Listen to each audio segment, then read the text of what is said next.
Russia-Ukraine, the war between Russia and Ukraine began in February 2014 when disguised Russian forces invaded the Ukrainian autonomous region of Crimea. The conflict escalated in April 2014 when Russian and local proxy troops seized land in Ukraine's Donbas area. During the next 7 years, more than 14,000 people were murdered in fighting in eastern Ukraine. Hello everyone and welcome to a brand new video on the channel. Today we are going to talk about the Russia and Ukraine war. Before we get started with the video, don't forget to smash the like button, share the video, and subscribe to the channel. Now let's get started. The Russian proxy war and the Poroshenko administration. While Russia strengthened its grip on Crimea during the spring, small groups of armed men seized governmental buildings in the eastern Ukrainian provinces of Donetsk, Luhansk, and Kharkiv. Separatists held referendums on May 11 and established autonomous people's republics in Donetsk, DNR, and Luhansk, LNR, but the separatist movement in Kharkiv mainly failed.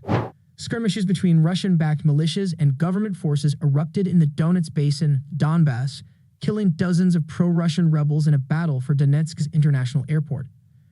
Snap parliamentary elections held on October 26 strengthened the influence of pro-European parties, with Yatsenyuk's People's Front and the Poroshenko bloc receiving the most votes.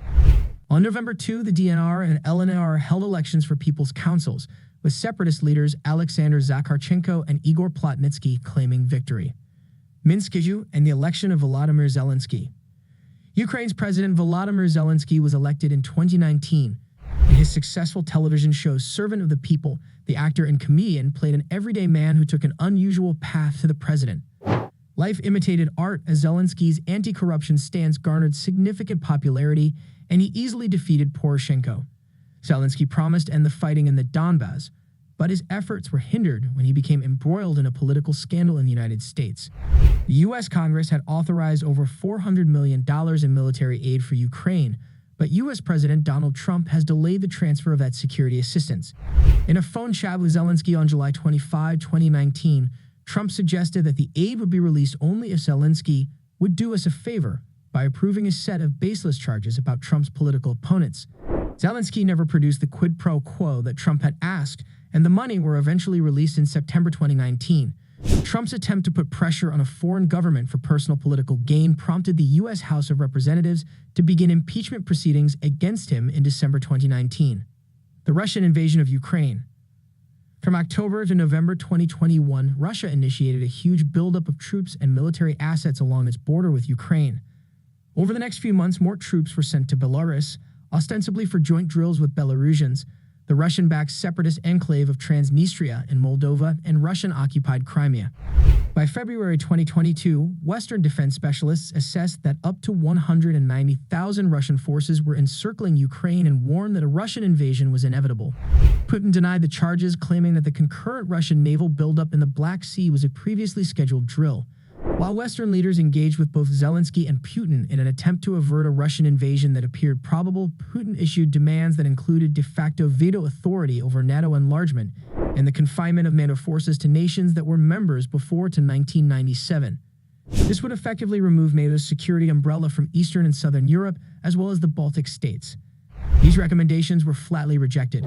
British and American intelligence services also took the extraordinary step of pre-bunking Russia's fabricated casus belli by disclosing classified information about Russia's intentions, the Battle of Kiev, and the initial Russian advance. It appears that Putin's objective was to conquer Kiev in a matter of days and install a pro-Moscow government. In the early hours of the invasion, an elite Russian paratrooper battalion launched an airborne assault on Hostomel Airport, located roughly 6 miles, 10 kilometers, northwest of the Ukrainian capital. Teams of mercenary killers from the Kremlin-backed Wagner Group were sent to Kiev with orders to assassinate key figures in the Ukrainian administration. Despite the evident personal danger, Zelensky remained in the city, even filming himself standing on a street in central Kiev. When the U.S. offered to take him from the war zone, Zelensky reportedly responded, "The fight is here. I need ammunition, not a ride." The refugee crisis and evidence of Russian war crimes.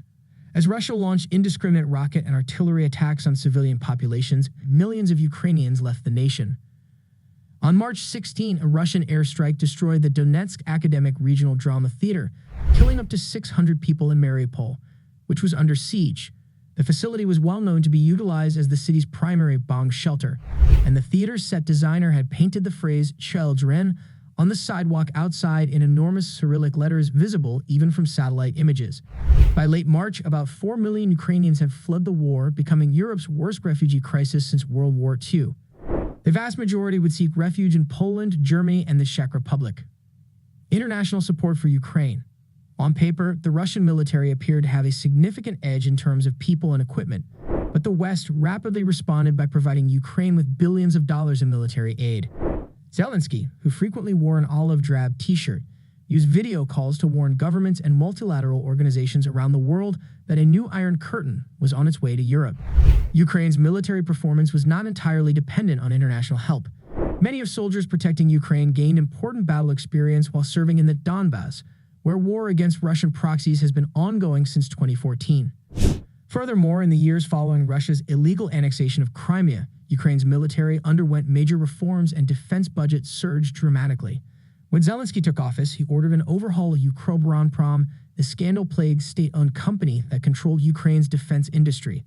The restructuring restored confidence in Ukroboronprom and resulted in strategic partnerships with international firms such as Lockheed Martin. The isolation of Russia and the expansion of NATO. Putin's special military operation against Ukraine resulted in the failure of Russia's main thrust toward Kyiv, the deaths of at least a dozen Russian generals, and the sinking of the Moskva, the largest ship lost to enemy action since the Argentine cruiser General Belgrano was torpedoed during the Falkland Islands War in 1982. Russia had become the most highly sanctioned country in history.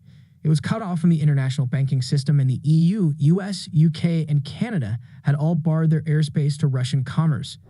In contrast, the West welcomed Ukraine as a growing democracy, defending itself against the depredations of an autocratic neighbor. Western leaders flocked to Kyiv to express sympathy with Ukraine and vow continuing support. Russian disinformation and the mean war. Long before open hostilities in Ukraine began, Russia had perfected its information warfare capacity. Moscow's attempts to meddle in the Brexit referendum, the 2016 US presidential election, and the 2017 French presidential election have been well documented.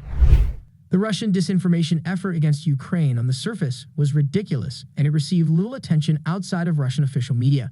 Putin attempted to justify Russia's aggression as an effort to denazify a country whose democratically elected leader was Jewish and had lost family in the Holocaust.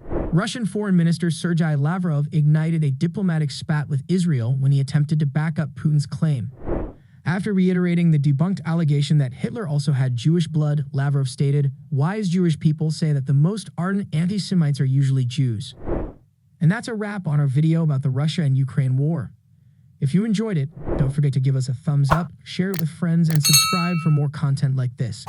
Thanks for watching, and we'll see you next time.